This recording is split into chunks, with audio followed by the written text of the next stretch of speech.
بسم الله الرحمن الرحيم. الحاقة ما الحاقة وما أدراك ما الحاقة كذبت ثمود وعاد بالقارية فأما ثمود فأهلكوا بالطاغية وأما عاد فأهلكوا بريح صرصر عاتية سخرها عليهم 7 ليال و8 أيام حسوما فترى القوم فيها سرعى كأنهم أعجاز نخل خاوية فهل ترى لهم من باقية وجاء فرعون ومن قبله والمؤتفكات بالخاطئة فعصوا رسول ربهم فأخذهم أخذة رابية إنا لما طغى الماء حملناكم بالجارية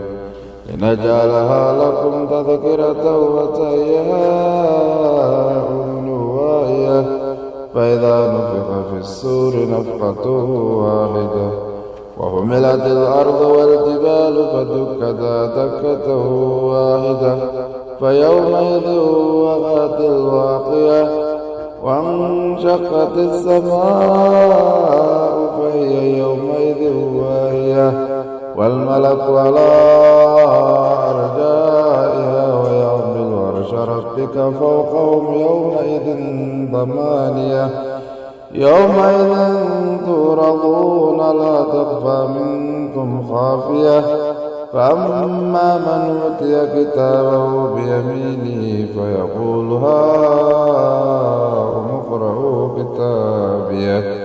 إني ظننت أني ملاق حسابيه فهو في عيشة راضية في جنة عالية قطوفها دانية كلوا واشربوا هنيئا بما أسلفتم في الأيام الخالية وأما من أوتي كتابه بشماله فيقول يا ليتني لم أوت كتابيه ولم أدر ما حسابيه يا ليتها كانت القاضية ما أغنى عني ماليه هلك عني سلطانيه خذوه فغلظوه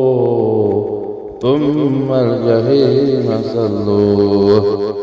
ثم في سلسلة ذرعها 70 ذراعا فاسلكوه إنه كان لا يؤمن بالله العظيم ولا يحض على طعام المسكين فليس له اليوم هاهنا حميم ولا طعام إلا من غسلين لا يأكله إلا الخاطئون فلا أقسم بما تبصرون وما لا تبصرون إنه لقول رسول كريم وما هو بقول شاعر قليلا ما تؤمنون